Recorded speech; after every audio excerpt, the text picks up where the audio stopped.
Boy, is my face red. Thank you so much to the multiple people, including this week's guest, who reached out to me over the past week and asked, why didn't you release an episode about Loving You? To which in my head, I was like, but I did release an episode on Loving You, and I didn't. I had edited the episode, it was ready to go, and for some reason, through me doing probably too many things, I had thought I had uploaded it, but never actually had. So enjoy this week's episode. We're going back to talk about that song. And then next week actually will be our, season finale for Passion. And then I will be taking a brief summer hiatus to come back to you in the fall. So enjoy this week's episode. Sorry about the confusion. Talk soon.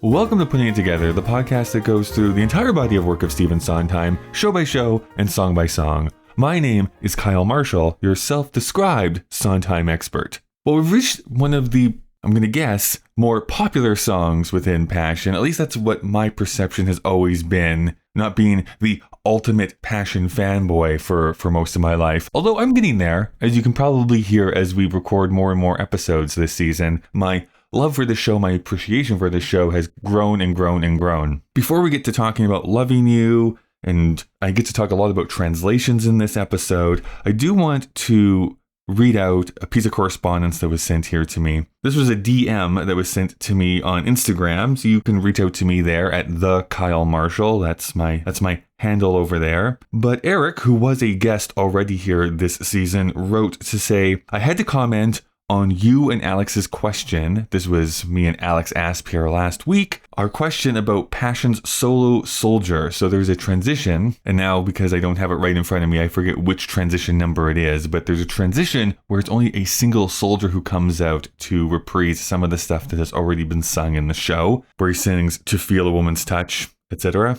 Anyways, we're wondering, why is it this soldier in particular? What is it about this soldier that makes him be the person that the creators decided to give it to? And so Eric writes, maybe cynically, for the longest time, I thought it was to give Chris Grondal a solo so that he would do the show. He had paid his Sondheim dues. He was Anthony in the Sweeney tour and on the video of that tour, one of the four men in the beloved 1983 as Stephen Sondheim evening concert. He was the original Louis in Sunday, as well as the replacement for a number of roles, including Giorgio for a month or so when they were finding another lead. And then a year after Passion closed was Miles Gloriosus in the 1996 Forum revival, and then seemed to retire, or at least has no other Broadway credits. Although I think he points out here that he was pulled in to play Raoul in Phantom of the Opera on Broadway for a bunch of years afterwards. But maybe, he continues on, this is Eric, but maybe there is a bit more to that transition. It does remind the audience of the Giorgio-Clara relationship to transition into Clara reading the letter, but again, that's not a particularly deep reason or meaning. So there we are. We are still no closer, but that is at least a reason, perhaps. Not a textual reason, but maybe a relationship reason that they wanted to give this guy who had been in a bunch of Sondheim stuff beforehand a reason to sign on to be part of the show. As always, you can send emails to puttingittogetherpodcast@gmail.com. You can reach out to me on Instagram, of course, but let's get into this week's episode. Loving you is not a choice. It's who I am. Loving you is not a choice and not much reason to rejoice. Dimitris, thank you so much for joining me here today. Thank you for responding to my email, inviting myself, actually. Thank you so much. Yeah, you sent an email like, I will be on your podcast. That's not quite true. Do you want me to check if it's I will? No. Maybe the subtext was, make no mistakes, I will be joining that podcast. Because you are a new guest here this time, there's a few questions I always like to ask, which is number one, just generally speaking, how did you fall into musical theater as an art form? Well, I come from Greece. I live in Greece, in Athens, Greece. And one of my first memories watching films, actually, as a child, is on Saturdays, the public broadcaster would just play random movies. And the ones that really stuck to me were the musicals because there was so much movement and so much music. Mm-hmm. And I actually remember watching the original West Side Story film on TV. And I was like teenager when the Disney Renaissance happened. Musicals were not considered popular in Greece, but we had a very rich musical, light musical theater operettas and revues until World War II.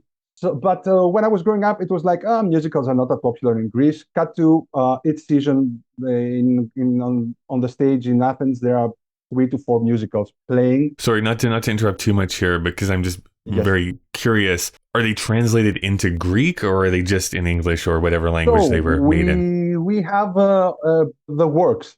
We have visiting companies performing the shows in English. We have some cases where they are presented translated into Greek. And a West Side Story productions that I participated in as glad hand, the only non-speaking, no singing role. Right, yeah. But I got to be on stage during the Mambo, so I was sold on that. Like, it's a small part. I get to be on stage on Mambo. I'm sold. It was done. The songs were done in English, and the dialogue was performed in Greek. So anything goes. Is that an industry that you see that is like growing in Greece at all? Like, are more and more people interested in musical theater, or is it kind of just still a niche art form? It's not a niche art form. Like, musicals are performed and produced to be moneymakers. Like, they cast well-known actors and celebrities, and sometimes people that are not up to the material, actually. But it's getting there. What's really fascinating to see is that the performers are more well versed in doing this kind of shows. Like, you can hear them co-opting the styles that do not actually fit the Greek languages, like jazz and all that, and not making it sound like they put on an accent. So this is really good, and I think it all comes down to these children, now young performers, have grown up watching all these animated Disney films and going like, yeah, Right. Musicals are just part of storytelling. Okay, so next embarrassing question: are there any original Greek musicals that have kind of hit big, I guess, in Europe, or have been tried to like make the jump across the ocean? Well, actually, tell me on a not tell me on a Sunday. No, never on a Sunday. Never on a Sunday. The Melina Mercouri Gilles Dassin film actually got produced in the US as a Broadway musical starring Melina Mercouri with music by Manos Hatzidakis.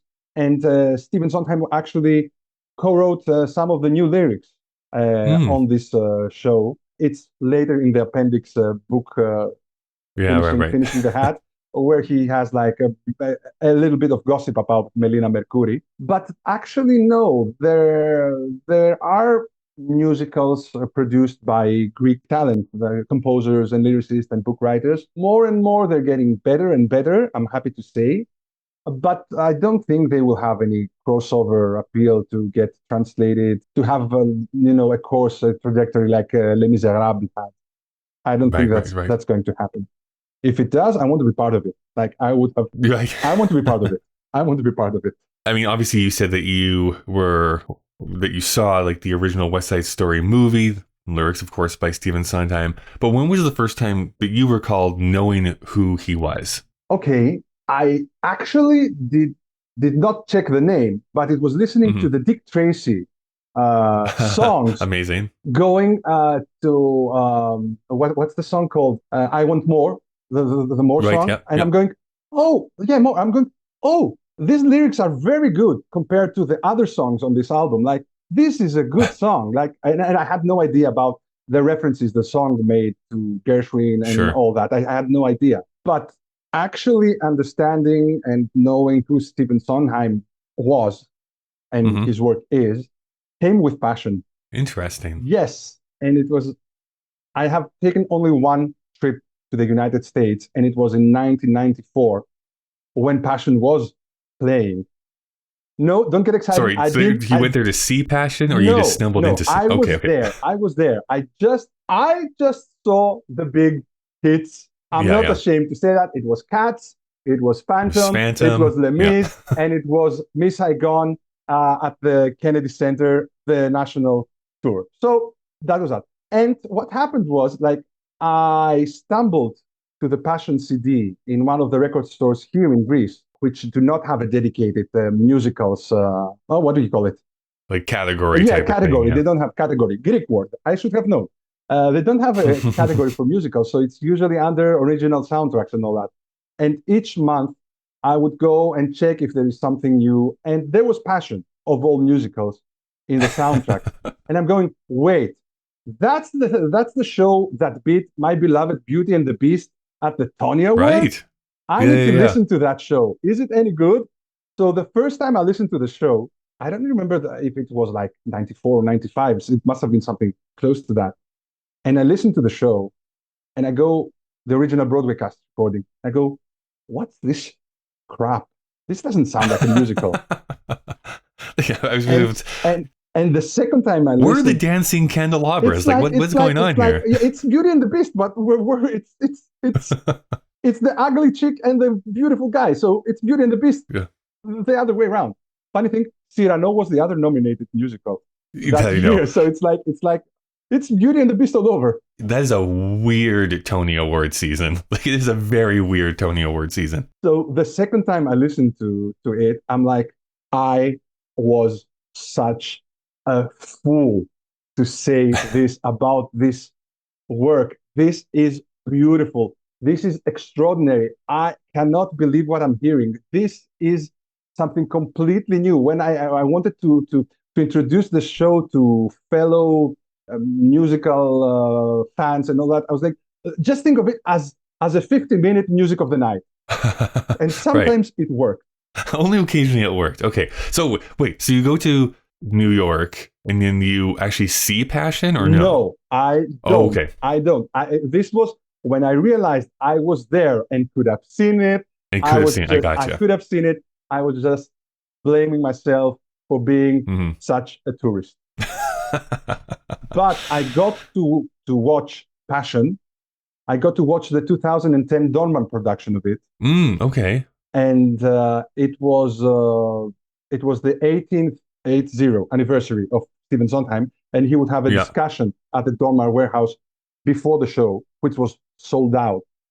And I was hovering over my laptop trying to book a ticket to be at the discussion, at the live discussion. I booked the ticket, booked my flights, booked my hotel accommodation, and when I went to the theater, it was a sold-out run. I just go and ask them, I know it's a sold-out run, but do you have any spare tickets or any return tickets? We actually have standing tickets if you want. Oh. I was like, yes, please, I'll watch that. And for the first half of the interview, because I got to sit in the balcony, it's the stalls and the balcony, the cast was sitting beside me watching, and I could hear them going, we should go prepare for the show. Like, we should go prepare for the show. We should probably go. Yeah, we should probably go. Like, we'll probably get some drinks with Stephen Sondheim afterwards, we hope. Like, but I got to watch that production with. Now, is this the production with Elena where Roger, Sondheim mentions like it's the best Giorgio he's ever seen? David Paxton, that's the one. Yeah. Yes, okay. Yeah. That's the one. So you get to see this fabled performance that no one other person has been able to see, and there's no video reference of it. There's audio apparently floating around out on the internet, but yeah, Sondheim himself is very high on this production. I was watching it, and it was, mind you, it was right after we had spent an hour talking with a man. I got to ask a question in the Q&A session. So I was like, what did you ask? I asked him about translations, actually. Oh, nice. Yes. And I can give you the quote if you want to. Yeah. That's the reason I wanted to come, to have this on record for everyone to know what. No, this is perfect. What You've been standing for 3 hours. You get to go and ask a question to Stephen Sondheim. I mean, it was one of the times I being bald helped, because he goes, the man with no hair up in the balcony. So amazing. There I was. So what I asked him was, translating the work, what comes first, the words or the music? Should one go for the tricky rhyme and put that extra note in? And I remember exactly how I asked and what he answered because I was recording that. Okay. I think they can't sue me now. It's 15 years ago. So yes. Yeah. So, and he goes like, he answers, the translation. I have very, very mixed feelings about translation. First of all, I don't think any work, musical work, is translatable. That includes opera. I think the music of any given opera or musical reflects the language of the country that it's written in. German music is German because of the German language, and the same thing is true with French music. The language, the spoken language, dictates the music. I don't mean that the composer writes the full libretto, but the reflection of the national language dictates the music. Therefore, when it comes to translating, it's very, very different. You can convey a sense of something, certainly, but the reflection of Western music, like mine, I don't know what you do when you get a language so different. Certain languages reflect each other better than others. I know I'm not answering your question, but obviously I don't like the augmentative extra note you put in. But I can certainly understand why. How can you translate something into Finnish when each noun is that long? And the audience just laughs. Right. So my job is done here. My job is done here. We don't need to discuss anything. Special reporter from 15 years ago. Let us know on the street what's been said. I think that's an interesting perspective. I think like what I've heard from other people and seen other interviews of is Sondheim mentioned how he's not so precious because like what he says in that answer, the full act of translation because of, Spanish having more syllables than what English normally does. You have to like be a little bit fluid with this. So it's like he never was like, you have to be exactly correct in the translation of the words and their meaning. You kind of have to fudge that a little bit in the language you're going to. I think he was much more like precious of the actual music itself, and like that kind of has to stay the same as much as possible, and then the lyrics try and fit them on. Get the meaning as close as you can. And Greek is also very tricky, just like Spanish. It's a multi-syllable language, and it's very difficult to do that. It's very I mean, that is like the uniqueness of English in many respects. I'm sure there's other languages that do this similarly, but you can construct entire paragraphs with just one syllable words if you really wanted to. And that's a little bit harder to do in other languages. Which is, I think, why Sweeney Todd is quite an easy show to translate, and Passion as well, because there's so much texture and subtext in the music. And what is being said is not like tricky, like and funny, like Company or A Little Night Music. It's very story driven, and you can get away with the jokes and with the tricky rhymes.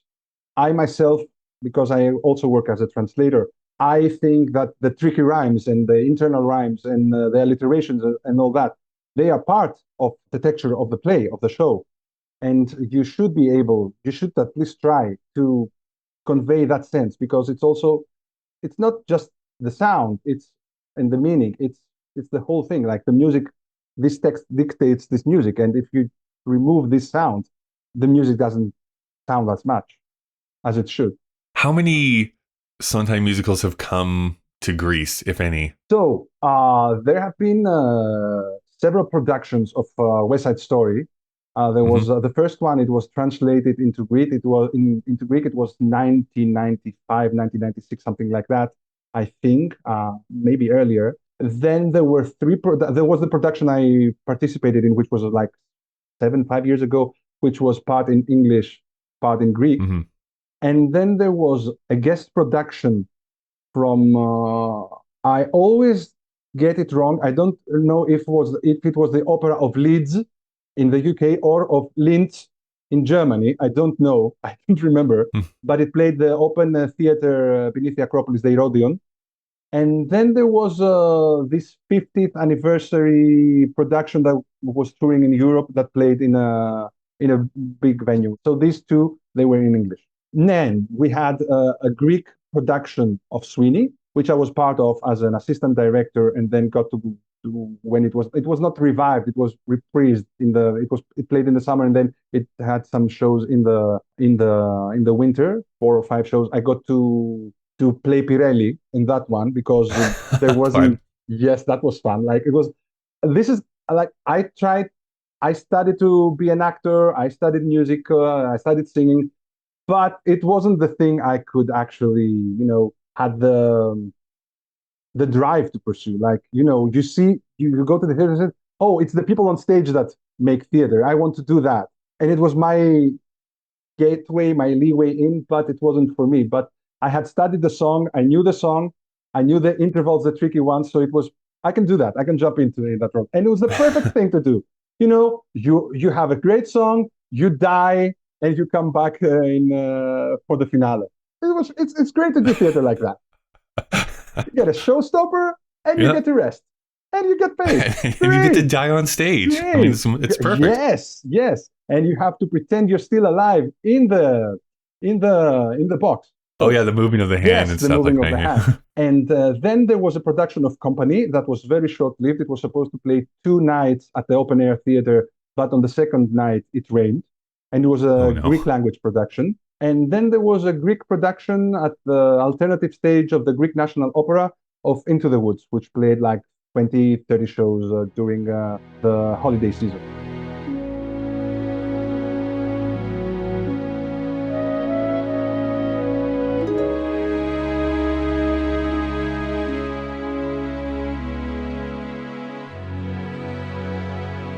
Hi everyone, just Kyle breaking into the conversation to tell you about some of the people that help this show continue to go. If you would like to help support this show for absolutely free, you can give a rating and review on whatever app you listen to podcasts in. That's of course greatly appreciated. Put It Together is an independent podcast, so if you'd like to help monetarily, which will only help to grow and make this show better, you can do so over at our Patreon page. That's patreon.com/puttingittogetherpodcast. Please do not donate if it impacts you negatively financially. I also need to give a huge thank you to the God That's a Good tier from Patreon of Alex, Barry, Christopher, David, Jack, Luis, Michael, Mika, Robert, Stephen, and Whitty. All right, let's get back to the show.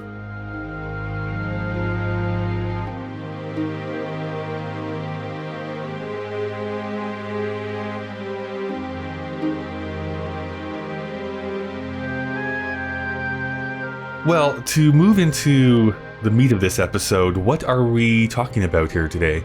So we are talking about love, and we're talking about Fosca manifesting that love to Giorgio. This is one of the big quotes that come from this show is in the song that we're discussing here today. I have a shirt, in fact, that basically co-ops a certain phrase. Well, I'll talk about that when we get to it. Even though Sondheim kind of tries to say that there's no songs in Passion.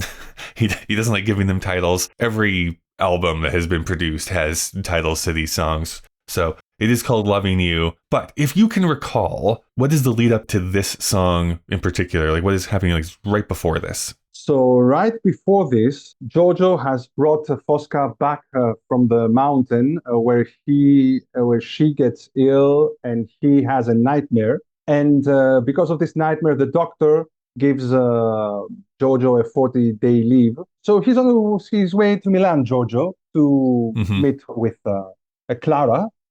And guess who appears on the train right next to him? It's Fosca. That's right. Reading some of the contemporary reviews when this show was being produced in '94, this is the part where the audience really got hostile because it's like, oh, we thought we were done with her. That being said, in part because of that reason, Sondheim decides to write this song in particular while they're in previews to be like, let's lessen the feeling. Let's let them understand a little bit about where these characters are and are at. That's how this song gets made. Fosca opens up and says, loving you is not a choice, it's who I am. Loving you is not a choice and not much reason to rejoice, but it gives me purpose, gives me voice to say to the world, this is why I live, you are why I live. Loving you is not a choice, it's who I am. Loving you is not a choice and not much reason to rejoice, but it gives me purpose, gives me voice to say to the world, this is why I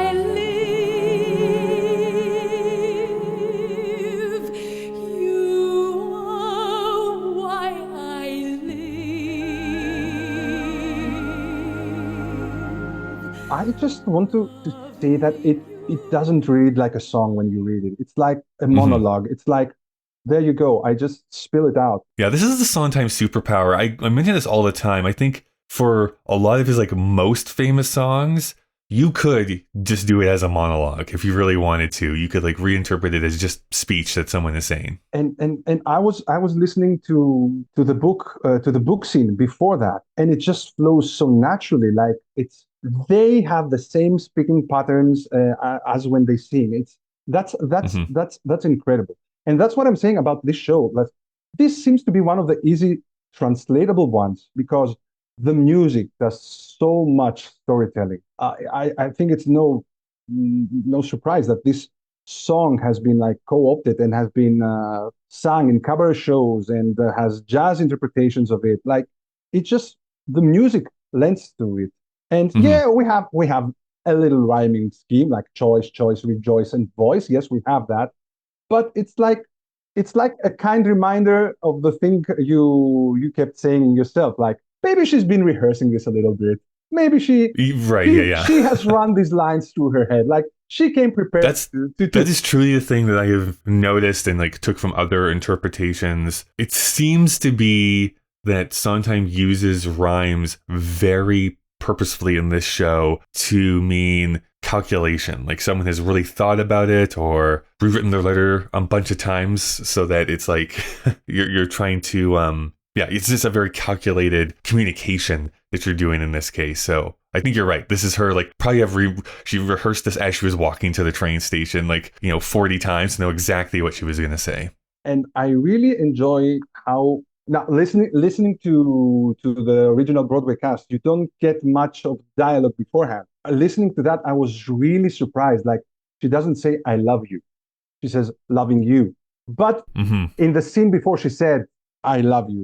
She says actually, "No, I'm doing this because I love you." So it's been said, and I really like it's not a song about "I love you." It's what this love makes me think and feel. I really like it's not like what do you call it when you reveal to someone that you love them, like you make a what You make an admission or you make a no, there is a fancy way to say that, like no Mhm. you make oh, You profess your love. yeah, you profess your love. Anyway, I Mhm. should Google the Greek word. And anyway, it's not like it's a big secret. I love you. She says that, Mhm. and then she just pours it out. The big thing here is the whole sequence that we have been kind of going through. Well, the 40 days sequence is right before this, and before that is the There's a little transition scene. yeah. So there's like this whole sequence that we've been going through here in this case is her kind of again and again saying like my whole being is to love you, and of course Giorgio being like, "Oh, you're coming on a little bit strong. I don't know about this," and her just being very adamant about like, "I get it. You don't have to reciprocate this, but I'm going to say this over and over and over again because it is the truth for me. Is like it doesn't make sense. There's no reason to this, but my whole being is dedicated to loving you with my whole heart." And coming back to how book heavy this show is, Hmm. it's book heavy. Like there's lots of book. There's a lot Yeah. in that scene before that. She says like, I'm sorry. No one has ever taught me how to love. I know I feel too much. I often don't know what to do with my feelings. You understand that, Hmm. Giorgio, don't you? What's the process of not going, this is what I'm going to musicalize. This is what I'm going to set to the most wonderful, passionate music, an exclamation and a declaration of love. That was the word I was looking for, declaration of love. And you go, Yeah. Yeah. no, I'll do this, not the subtle, but the calm thing. It's not going to be a bang. It's going to be a sea that just boils underneath the surface. The shirt that I have, I just want to point out, it doesn't say loving you is not a choice, it's who I am. It's loving Sondheim is not a choice, it's who I am. That's the shirt that I have. So what that means is I'm an obsessed fan, and I get that. uh, I got that from episode number gazillion you made. You are a that's fan. right. That's right. You can listen to like the hundreds of other episodes Yeah. I've uploaded on this channel. The second half of this song continues by her saying, "Loving you is why I do the things I do. Loving you is not in my control, but loving you, I have a goal. For what's left of my life, I will live, and I would die for you." Loving you is why I do the things I do. Loving you is not in my control, but loving you, I have a goal for what's left of my life. I will live and I would die for you. I mean, who could say no to that? Giorgio, apparently, until that point, because she asks, die for me? What kind of love is that? And then she goes into the manipulative, the truest love. Would Clara die for you? Just tell me, would she? Would she? Right, yeah. Yeah, it's, Whatever, she's going to choose her kid every single time. That's not real love. No, I'm joking. but again, it's all about losing control, giving yourself and your mind to something else that leads you. And yet it's sung in the most calm way, in the most logical. Like it's like you've come out of your therapist and you said, okay, I had an epiphany and this session changed my life. And this is like the distilled truth about my state now. It's so compact. It's so simple, yet so rich in its meaning. And the music really, really, really, really heightens the whole thing. Yeah, I mean, and I think there's like these two competing thoughts going on here, which is like the metaphorical of being, I die for you, I live for you, all that kind of stuff. And then there's the actual within the plot, what this actually means. Because she's dying. We know that she only has a limited amount of time left here. So like when she says, I live for you, it's like, yes, how much longer does she really have? And she knows that. And she knows that, yeah. She knows that giving in to the physical love as well will be hurtful for her. She must know that, like how fragile her condition is. I really, okay, we have to talk about the two lines that rhyme, like control and goal, which is like, okay, but it's not the point of this song to rhyme. It's there to just make you feel easier, like, oh, we're still in a musical. Yeah. I know we've already discussed it a little bit here, but for a score that very often doesn't have rhymes in it, there is huge swaths of this that don't have any rhymes within it. But when rhymes do show up, you really do notice them. Like, they really do hit. I've also seen some contemporary reactions to this show about how disappointed on first watch or first listen people were that there were no clever lyrics that Sondheim was dealing with, which I kind of reject that that notion that there isn't clever lyrics in here. It's just a different type of clever lyric that's going on. Let me tell you, when I first listened to that line, to the lines, beauty is power, longing a disease, like my life stopped. It was like, pow. I was like, whoa, so dense, so in character, so in story. No, this is a wonderful show. And it's a wonderful show to experience live as well. Like, it's funny how the original Broadway cast is only 55 minutes long. They could have done 70 minutes of it, but yet they cut so much because they just wanted to be a jolt of, you can't escape this. You can't escape. And actually, it's one of the shows that if I start, I have to listen to it, the whole thing.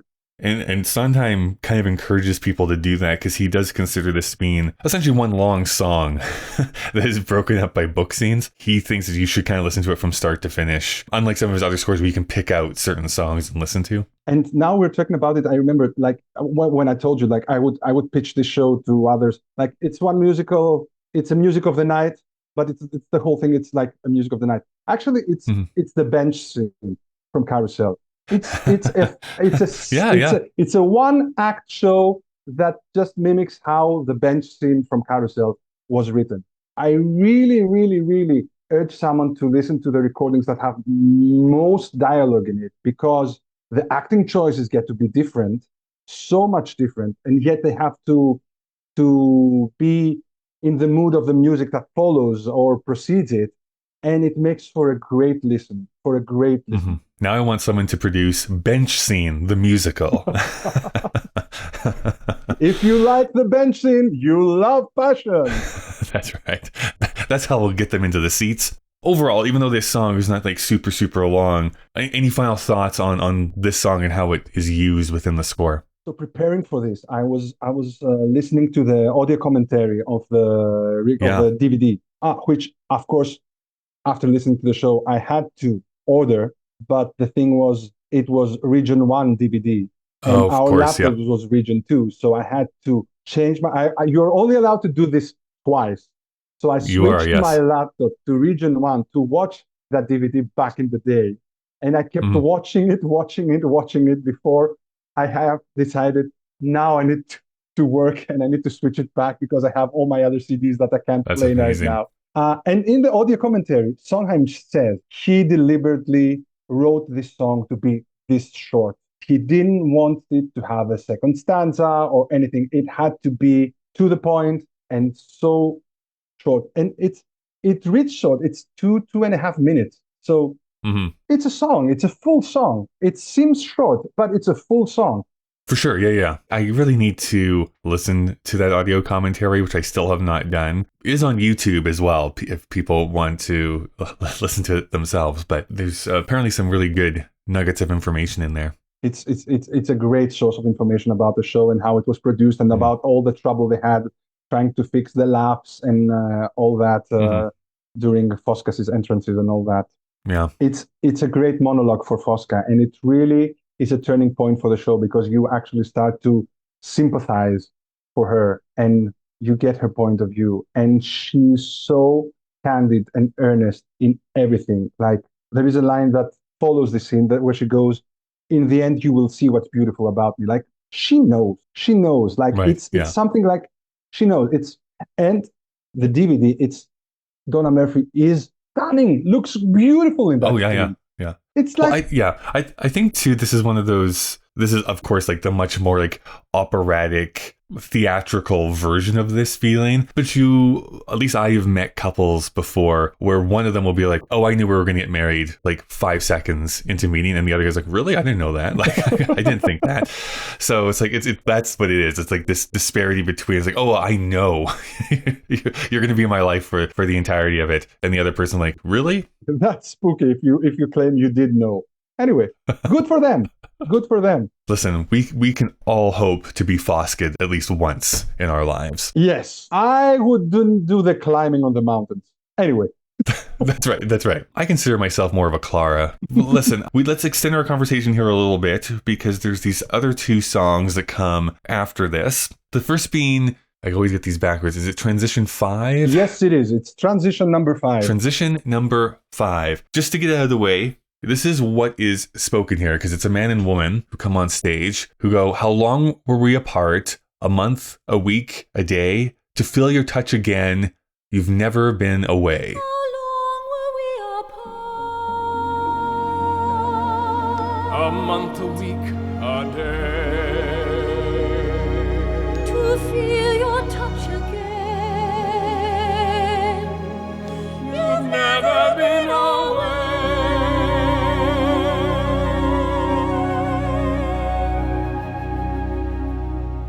I was watching the show to see who are the people singing it. The original Broadway video of it, and it's a blackout, so you don't know who sings that. I mean, it's supposed to be just a man and a woman, but is it Fosca and Giorgio? Is it Clara and Giorgio? But to me, it always sounded like just another love story. Like it's a reminder that there are people sharing the same thoughts, the same feelings, irrelevant to this story. They feel the same. They feel the same love, betrayal, passion, and it's just another love story. Just that's cool. Squeezed in the transition. Just another love story. I really love that interpretation of it just being like a more ephemeral, ethereal. This is happening all over the place. This is not just here in this castle. It's somewhere else. It could be you. Yeah. Yeah. You think you're not Fosca? It could be you. You think you're not Giorgio? It could be you. You wish you were Clara. It's not. It's not you. I'm going to make you write a letter. I'm going to force you. Yeah, that's cool. I like that. But what's interesting is that, number one, this is not included in the book of lyrics that Sondheim wrote. So he chose not to write these lyrics out, I will just say, There is occasional times where he doesn't write out the full score in some of his shows. Some of the incidental music and stuff like that doesn't get written down specifically, but these lyrics are not in the book. And there are also some productions that I don't think include them. Like the following piece that we're going to talk about. If you think we're done with these 4 lyrics. Oh yeah, sure. Okay. Yeah, because I think it's the next one, I guess, that doesn't show up in some of the yes, it's in the recordings. Soldiers Gossip number 3. That's right. Okay, so here's Soldiers Gossip number 3. As I always like to say, could not tell you what the names of any of these soldiers are. They have them written down here, but it's like, great, perfect. Would never be able to tell you who is who in this show. Sorry, we should actually set the scene here just a little bit, because between the transition and this, we do have a bit of a book scene here between the Doctor. Okay, here's the Doctor. Here's the Doctor segment of the podcast. Yes, you can tell me your impression of the Doctor, because he seems a little bit menacing. Giorgio has taken his 40 days leave because he's going to go and see Clara. Yes. Gets met at the train station by Fosca. She gets sick. He carries her back. He's like, I'm not going to take my 40 days leave now. I'm going to stay here with Fosca. And in this book scene, Giorgio's like, I'm going to stay with Fosca for these 40 days. And the Doctor's like, absolutely not. No, and that's an order. Yeah. Because I'm your superior. But Giorgio, in this scene, asks him, why did you bring this woman to my life? He confronts the Doctor, like, why did you do this? Like, why did you do this? And it's something like will happen. You knew what you were doing. You know the effect I would have on this woman. That comes, I think, a little bit later in the show. But it's the first time he goes, why did you do that? And he's apologetic. He's going like, I thought it would help her and something like that. And it's like, it's a scene where the Doctor... The Doctor basically gives the shrug emoji. Is like, I don't know. I guess and he loses, like, it's the scene, like, he loses his power. He has to explain himself and explain why he did what he did. It's like, just tell me, why did you bring this woman in my life? Mm-hmm. No wonder the Doctor is the only speaking part in the show, I think, right? He doesn't have a singing line. Doesn't. I'm recording these episodes out of order. People will hear this in a few episodes from now, but something I just discovered here the other day, like 2 days ago. Oh my gosh, I just blanked on the guy's name. But he's the narrator in Into the Woods. He's the Doctor here in this show. He was actually nominated for Best Featured Actor this year at the Tony Awards, which I think is fascinating, to be nominated for a musical where you never sing a song. Hey. I got to play Glad Hand in West Side Story. Didn't sing, didn't dance. I think it was an award-worthy performance. Oh, I was going to say, did you get nominated for a regional Tony? No, I didn't. But even though it's a weird year that year, and there's only so many people that would even have been eligible, but at the same time, I do think Tom Aldridge, by the way, that's the name of the guy. Yes. I finally remembered. There is a sense of foreboding. I think there's a sense of grandeur that he's able to bring in his performance. I think there is a bit of a magnetism every time he shows up in one of these scenes. Mm-hmm. And I think this is the scene where he loses his touch, the character of the Doctor. It's like he can't bring himself to explain. And also the revelation, how Giorgio asked him, how did she know I was leaving? And he goes, I told her, I thought it was of no importance. Like, and he goes, really? Really? And he confronts the Doctor, like, you know the effect I have, blah, blah, and all that.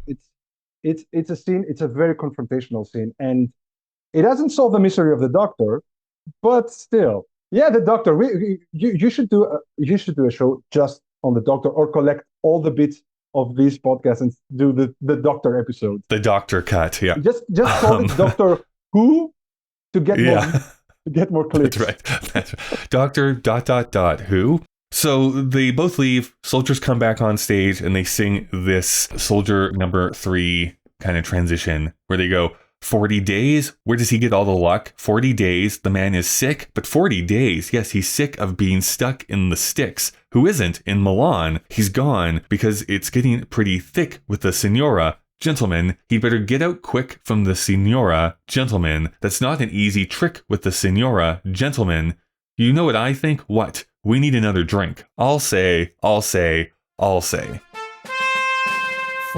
days. Where does he get all the luck? 40 days. The man is sick. But 40 days. Yes, he's sick of being stuck in the sticks. Who isn't? In Milan. He's gone because it's getting pretty thick with the Signora. Gentlemen. He better get out quick from the Signora. Gentlemen. That's not an easy trick with the Signora. Gentlemen. You know what I think? We need another drink. I'll say. I'll say. I'll say. I'll say. I'll say. It's pretty straightforward. We have our little beautiful alliteration. A little bit of comedic relief here. Sticks, stuck, sticks. You know what line preparing for this really stood out? That's not an easy trick with the Signora. How do they know? Has she pulled this stunt another time? Has she clung to someone? Is it clung? Clinged? I guess in the past tense, yeah, it would be clung, yeah. So has she tried this before? How do they know it's not an easy trick to get away with a Signora? And it's like, but of course they keep telling them she never shows up, she never does that. Yeah. What's going I guess on? you could read that in two ways, which is like that, which is like they've observed her always being in her room all the time. Or maybe there is something to that where there's been another suitor at another point. Oh, it's just maybe sometimes going for a triple rhyme, quick, trick, and thick. Stick, quick, yeah. Yeah, thick, quick, and trick. What I want to say about this Soldiers Gossip number 3 is it is on the recording. It's not on the video of the show. It's not on the telecast of the Patti LuPone, Audra McDonald, Michael Cerveris production. And it's just, it's just thrown away. And listening to the audio commentary of the show, it seems like these, because Marin Mazzi talks about this, and she goes that during the workshop, it was fascinating to see what James Lapine and Paul Gemignani, the musical director, did in constructing these transitions from material Stephen Sondheim had produced for the show. So it looks like these are made out of necessity to facilitate scene changes and all that. So maybe there's not so much to read into them, and it looks like they're optional in a way. Yeah. Although you said that this is the one that does not show up in the score, or it does show up in the score? It does show up in the score. But it doesn't say it's optional. It doesn't say, no, there are no optional parts of the score. No notes about that. What I wanted to say is that in the score, it's like they don't sing the final "I'll say." It's just let me double check that, because I saw that and I was like, that's strange, because it's all the trumpets and the drums and all that, and they go "I'll say, I'll say, I'll say," and then it's "I'll," and the trumpet solo is written in it. It's like maybe it's like Giorgio stepped in and they stopped, but all the recordings they finish the sentence. Like they go to the tonic. Like "I'll say," they'll do it.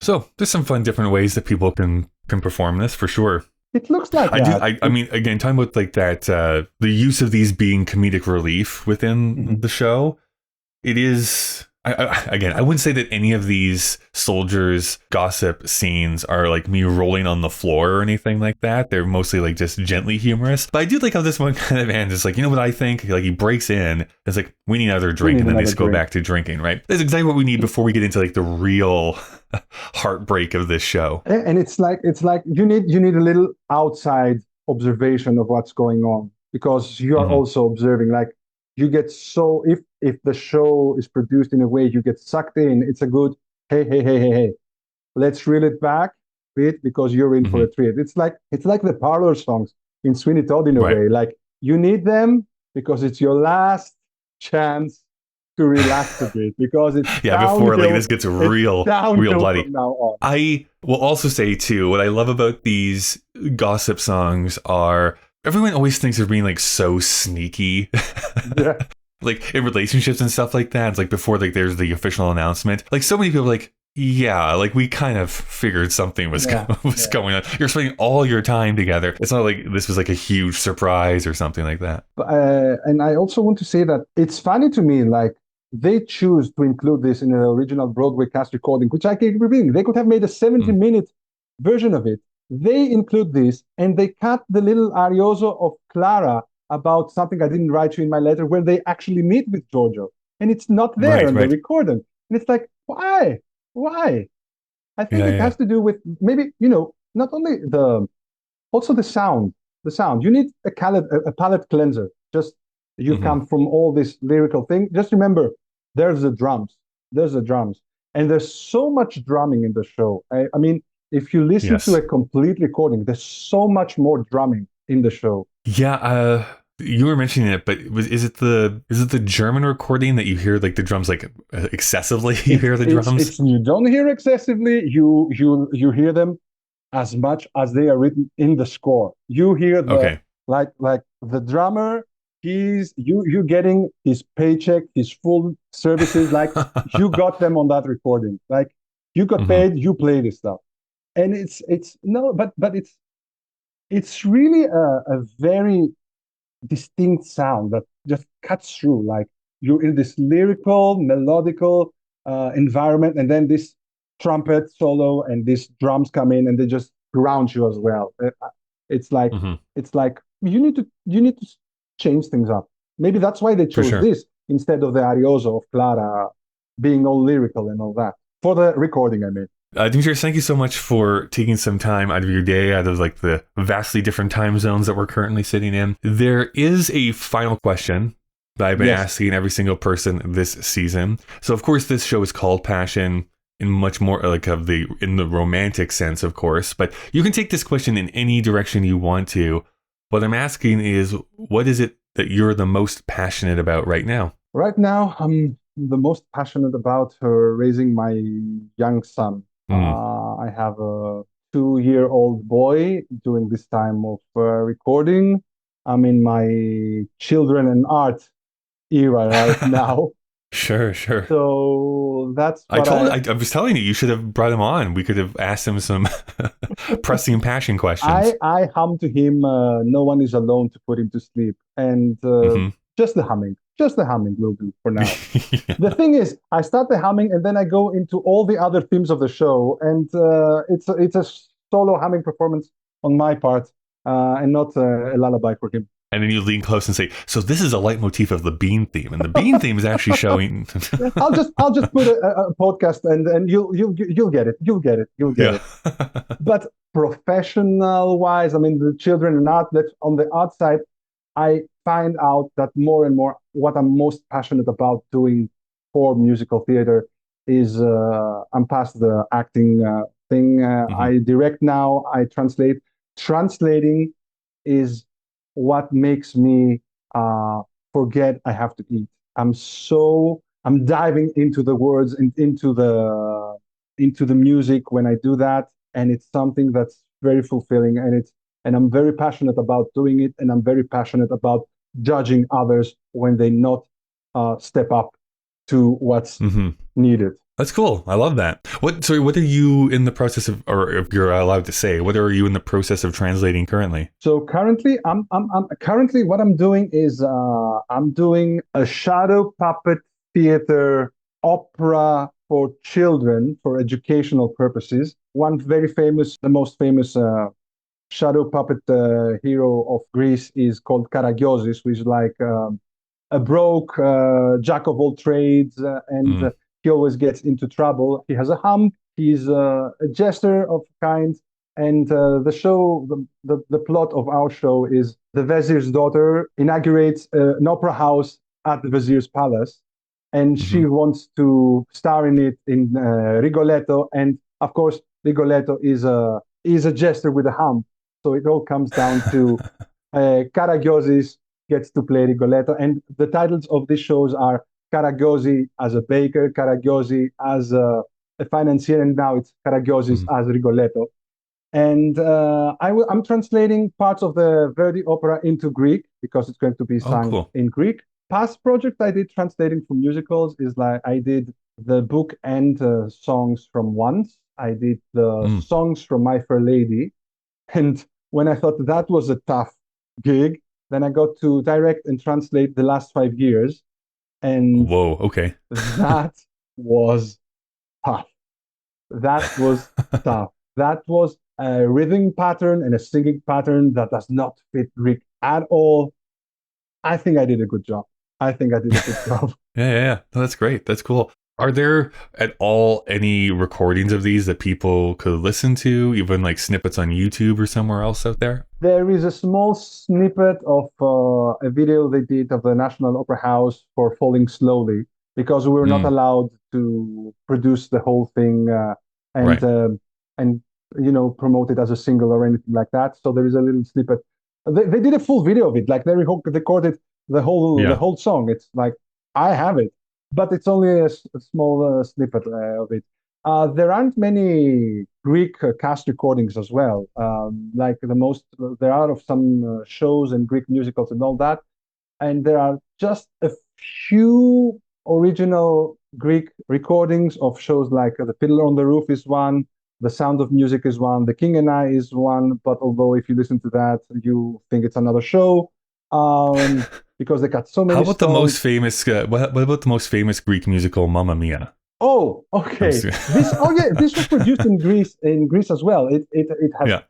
I think a touring production of the original production has come to Greece twice, I think, and then there was a Greek production that toured in Athens, that played in Thessaloniki, which is the second largest city, and then they toured.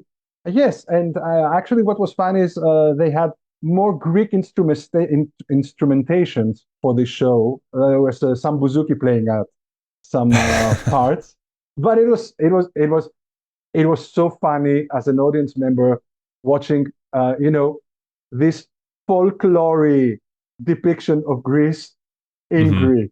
In Greece, it was like it's like a big disconnect going on here. Big disconnect like that. It's not that, and it's not a Greek story. It's just, not at all. Oh, let's do it in Greece. Okay, okay, set it in Greece. Thank you, because there are so many people because of the film traveling to the locations the film was filmed in Greece. Yeah. But so thank you for the music. Thank you. Yeah. I swear we're wrapping up, listeners.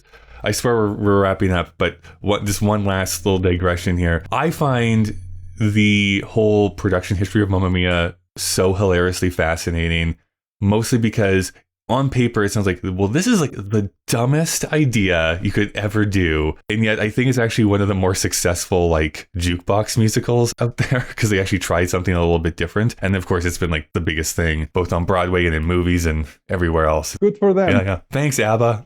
Dimitris, if people wanted to follow you, see what you're up to online, is there a way to do so? Yes, you can follow me on social media. I'm on Facebook.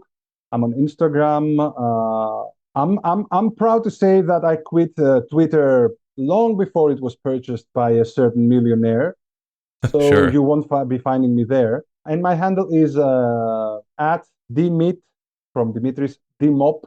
So it's at Dimit Dimop. And I say that because my name and my last name, Dimitris Dimopoulos, it's so common in Greece. If I try to just put my name and last name, this is already taken. You can take Dimitris Dimopoulos 1,3,156,000. So it's that. Okay, so your name is basically like the John Smith of Greece. It's not John Smith. Giorgos Papadopoulos is the John Smith of Greece. Okay. It's like I don't know. It's like it may be John. No, is it John? It would be something like Sam. Sam is very common, right? Sure. Yeah. All right, perfect. Thank you so much. Thank you.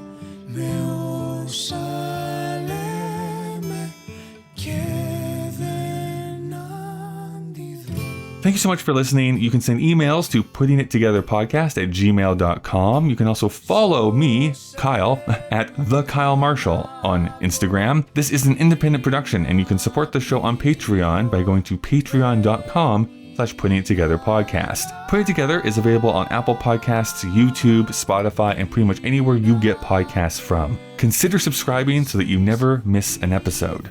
Next week, we're going to be talking about the farewell letter. I, on the other hand, prefer to ghost. As always, a big thank you to the great Chris Taniguchi, who designed the podcast artwork, and to Nick Driscoll for composing our theme music. Well, we've reached the end of our episode. Yes, I know. Goodbye for now.